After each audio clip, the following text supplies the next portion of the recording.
C'est bon? Très bien. Donc nous poursuivons ce voyage avec Svetlana Garziano, à qui vraiment je tiens à rendre hommage, comme je pense chacun d'entre nous, pour le travail qu'elle a réalisé, pour l'organisation parfaite de ce colloque, et puis pour la façon dont elle a su réunir des spécialistes éminents de différents pays, qui nous ont vraiment passionnés depuis hier par leur intervention. Tout cela enchâssé dans deux expositions. C'est vraiment un travail tout à fait remarquable qui a été accompli à la fois par elle et puis par tous ceux que nous avons eu le plaisir d'entendre aujourd'hui et hier pour nous présenter les expositions.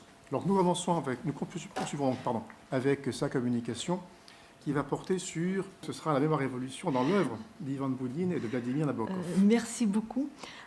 Pierre Nora, dans l'article Entre mémoire et histoire, remarque que la mémoire, en effet, n'a jamais connu que deux formes de légitimité, historique ou littéraire.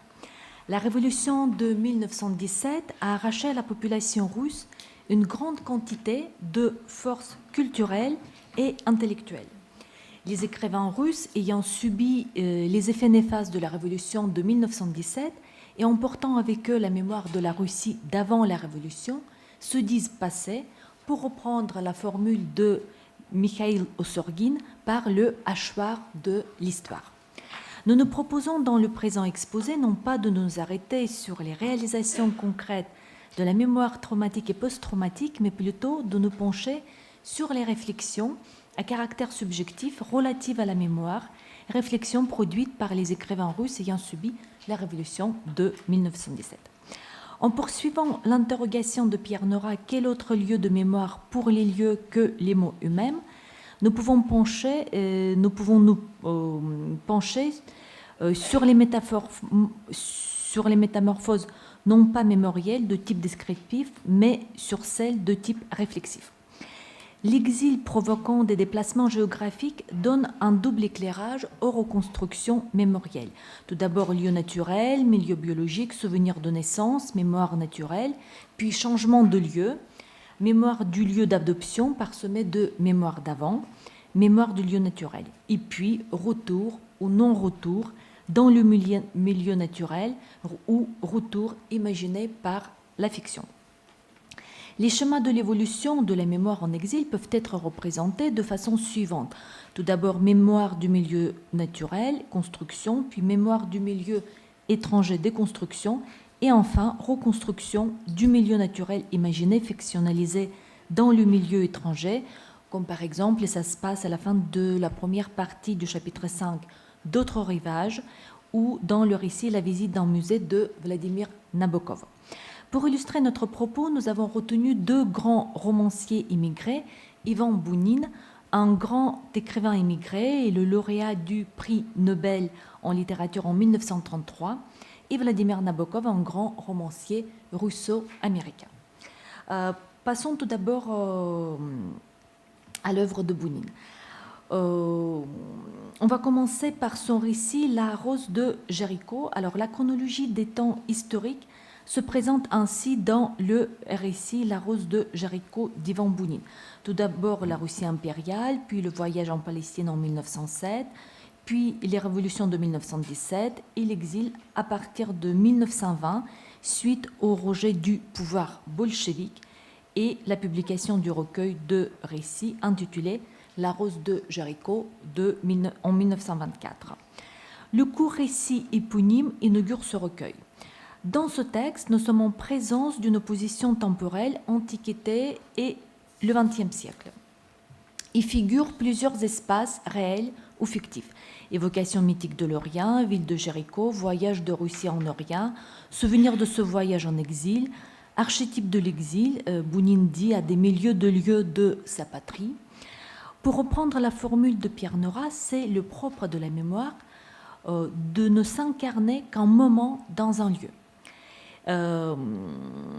Alors, pour reprendre ces formules, nous pouvons dire que Jéricho se dresse dans la mémoire du narrateur comme ville historique, mais aussi comme lieu réflexif, lieu de mémoire, un lieu tant réel qu'imaginaire où se reflétait et élaborait la mémoire. À travers le thème de l'exil, l'agnostique Bounine introduit dans la narration une image biblique de la mémoire dont la fragilité est abordée dans les rapports entre la mémoire, la mort et l'oubli. En 1925, dans le récit Sigal, Tsegate, publié pour la première fois dans les Annales contemporaines en russe et en 1929 en français, sous le titre La nuit, Ivan Bounine formule des réflexions sur ces déconstructions et dépassements conscientes et inconscientes de l'espace, du temps et des formes. Le narrateur note qu'il vit dans son présent, dans son passé, ainsi que dans le passé des siècles. Dans le même récit, Bounine réfléchit sur la nature de la mémoire qui se présente, d'après lui, comme hautement imagée et sensuelle. Georges Adamovitch, dans son essai « La vie et l'œuvre d'Ivan Bounine », préfaçant 2 œuvres de Bounine dans la collection des prix Nobel de littérature, écrit que la mémoire révolutionnaire chez Bounine est en grande partie reflétée dans son journal « Les jours maudits ». Je cite Adamovitch, « Toujours attiré vers l'essence immuable de la vie, Bounine n'a fait que peu de place aux événements révolutionnaires dans ses écrits. Les jours maudits mis à part. » Fin de citation. Les jours maudits sont divisés chronologiquement et géographiquement en 2 parties. Une partie relativement courte, écrite à Moscou du 1er janvier au 24 mars 1917, et une grande partie du journal, rédigée à Odessa, du 12 avril au 20 juin 1919. Comme il le précise à la fin de son livre, l'écrivain avait caché la suite du journal en l'enterrant à Odessa et il n'a pas pu le retrouver avant son départ en exil, fin janvier 1920. Les dates dans le journal sont données selon l'Ancien Régime. Alors, on va parcourir très rapidement ce journal. Nous commémorons en cet instant même le centenaire de la Révolution russe en réfléchissant sur ses causes et ses conséquences. Mais déjà dans les années qui suivent la Révolution d'octobre, Ivan Bounine évoque ce centenaire dans une note datée du 16 mai 1919 dans son journal intime Jour maudit. Je le cite. « 100 ans passeront. Il y aura-t-il seulement quelqu'un qui, alors près de sa tombe, du personnage de Nicolas Filipovitch, sente cette époque? Non, personne, jamais. La mienne non plus, mais moi je ne reposerai même pas parmi les miens. » Fin de citation. Jean Lery, dans sa préface à la traduction française des Jours maudits, note que le refus de la Révolution pour des raisons éthiques et esthétiques fut propre à la majorité de l'immigration et met en parallèle le texte de Bounine avec Lamentation sur la ruine de Remezov, Les vers d'Erinbourg, Prière sur la Russie et le journal de Hippius. Et voici ce que Ivan Bounine dit dans un autre passage daté du 20 avril 1919, tout en mettant l'accent sur l'esprit d'insouciance au moment crucial et tragique de l'histoire de la Russie. Je cite Bounine. « Quand on pense avec quelle insouciance, quel laisser-aller, quelle allégresse même toute la Russie a accueilli le début de la Révolution, le plus grand événement de toute son histoire et qui se produisait au cours de la plus grande guerre mondiale. » Dans le même texte, Bounine note le 12 avril 1919 la ressemblance entre toute révolution puisque la force animale ressort de l'homme à ces moments charnières de l'histoire, ce qui est présenté métaphoriquement chez lui par une courte phrase. Je le cite, « Le singe se réveille en l'homme ». La révolution se révèle également, d'après Bounine, dans son langage renouvelé, dans ses représentations théâtrales, dans ses masques. Dans la nuit du 10 au 11 juin 1919, Bounine souligne que le fait que le bouleversement révolutionnaire met en danger, fasse périr des innocents, des enfants, des animaux, des vieillards, etc. Il se pose la question s'il serait pertinent de considérer la révolution du point de vue du code pénal. Il dit « qui prouve un pan qui ne soupçonne même pas l'existence de Hegel.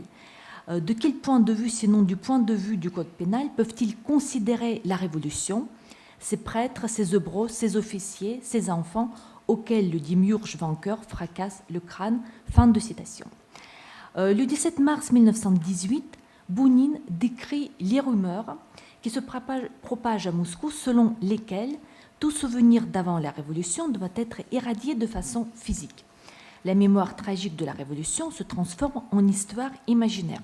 Je cite Bounine, « Ils ont décidé d'égorger tout le monde sans exception à partir de l'âge de 7 ans pour qu'il n'y ait plus âme qui garde le souvenir de notre temps. » Le mémorialiste inscrit le 17 avril 1919 la célèbre formule appliquée à la Révolution. On ne fait pas les révolutions en gants de velours. La note du 12 avril 1919 nous indique que la mémoire de la Révolution se perdra, se dissipera. Les générations futures, selon Bounine, ne pourront pas reconstruire la Russie pré-révolutionnaire dans leur imaginaire. Il dit « Nos enfants, nos petits-enfants ne seront même pas capables d'imaginer cette Russie où nous vivions autrefois, c'est-à-dire hier, que nous n'apprécions ni ne comprenions toute cette puissance, cette complexité, cette richesse, ce bonheur. » Fin de citation.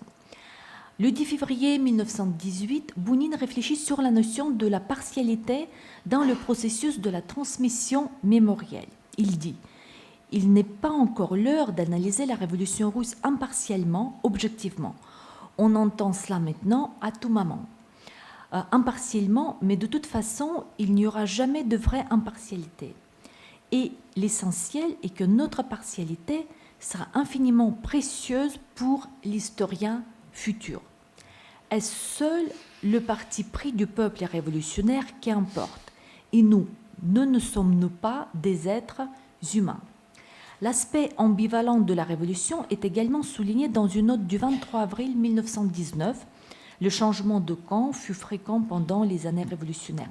Bounine écrit « Hier, il était en garde blanc et aujourd'hui, il est prêt à chanter les bolcheviks. » Le 22 avril 1919, Bounine parle des métamorphoses corporelles et mentales, des métamorphoses des visages. Je le cite. D'une façon générale, dès qu'une ville devient rouge, la foule qui remplit les rues change aussitôt profondément. Il se produit une sorte de sélection des visages, la rue se métamorphose.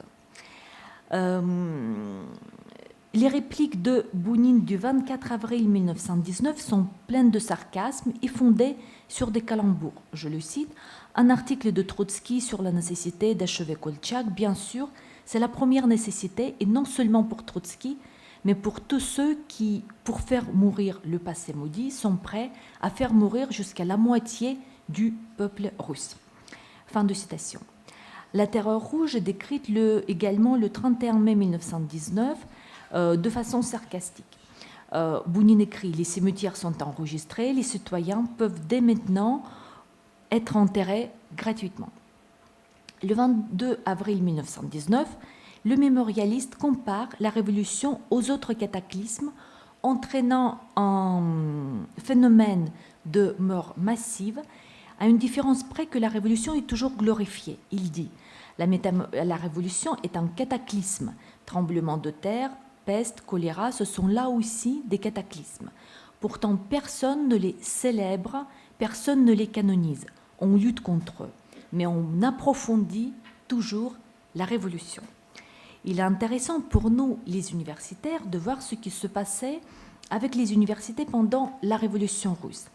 Les écrits datés du 10 juin 1919 ne montrent que le bouleversement révolutionnaire ne s'avère pas propice à la vie universitaire. Voilà ce qu'écrit Bounine. À Kiev se poursuit la mise en application de la terreur rouge. On a tué, entre autres, encore quelques professeurs, parmi lesquels un diagnostiqueur célèbre, Janowski. Nous voudrions juste vous montrer quelques photographies d'un exemplaire unique des Jours maudits publié en 1935 à Berlin par les éditions de Petropolis et annoté par Alla Golovina. C'est une poétesse émigrée russe et d'autres émigrés. Voilà, je fais juste défiler les images, mais ça ne marche pas. Bon, voilà, ça marche. Voilà, il y a des annotations, on ne va pas s'arrêter parce que c'est un thème assez technique. Il y a beaucoup d'inscriptions très intéressantes. Voilà, mais je vais l'indiquer par la suite dans la publication. Alors, on va passer très rapidement à Nabokov. Je vais prendre juste 3 ou 4 minutes pour présenter ce thème chez Nabokov. Le thème de la révolution est très peu mentionné dans l'œuvre de Vladimir Nabokov. Il y est présent plutôt par allusion. Dans son autobiographie, Mnemosyne suit le bas-côté personnel de l'histoire commune. Je le cite, « Avec l'aide de Vassili Martinovitch, Mnemosyne peut continuer son chemin sur le bas-côté personnel de l'histoire commune. » La mémoire est un thème fondamental de la poétique autobiographique de Nabokov.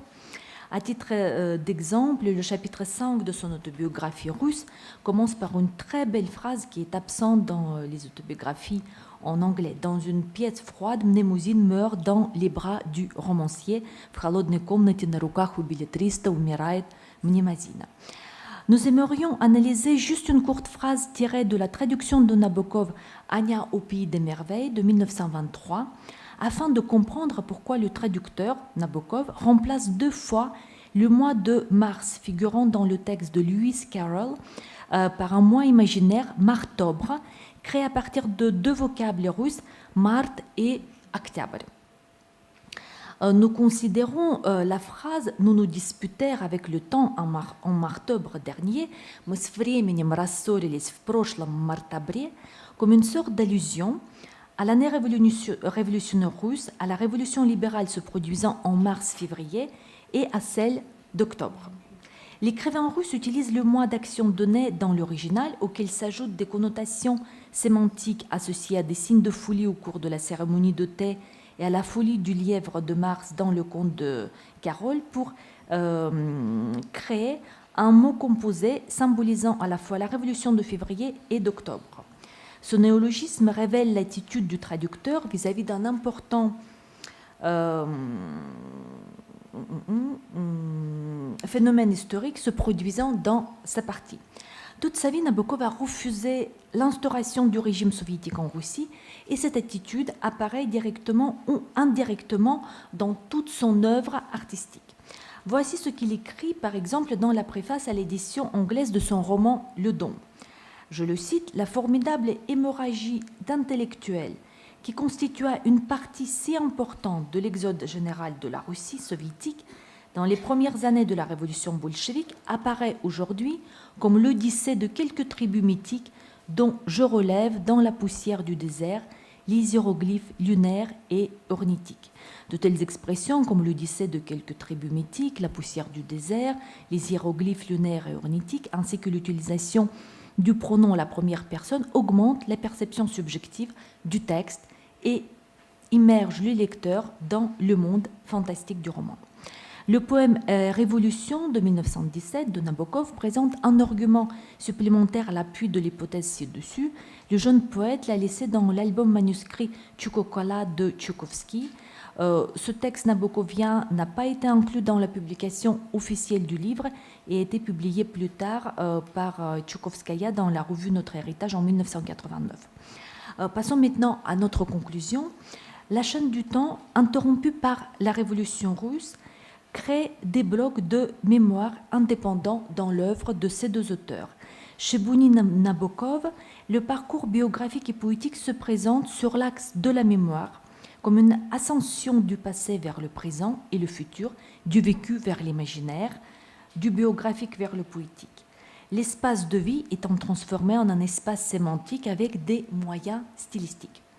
Si l'on considère l'évolution de la mémoire du point de vue des procédés stylistiques, nous pouvons dire que la mémoire chez Bounin trouve sa réalisation dans une métaphore, tandis que Nabokov utilise les procédés de personnification et de métonymie.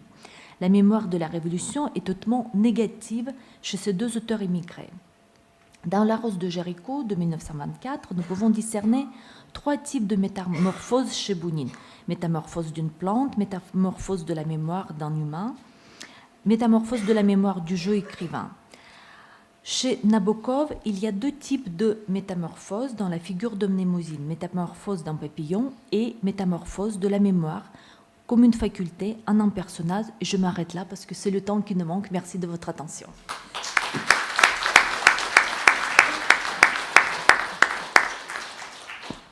Bien, merci infiniment pour cette présentation. Alors,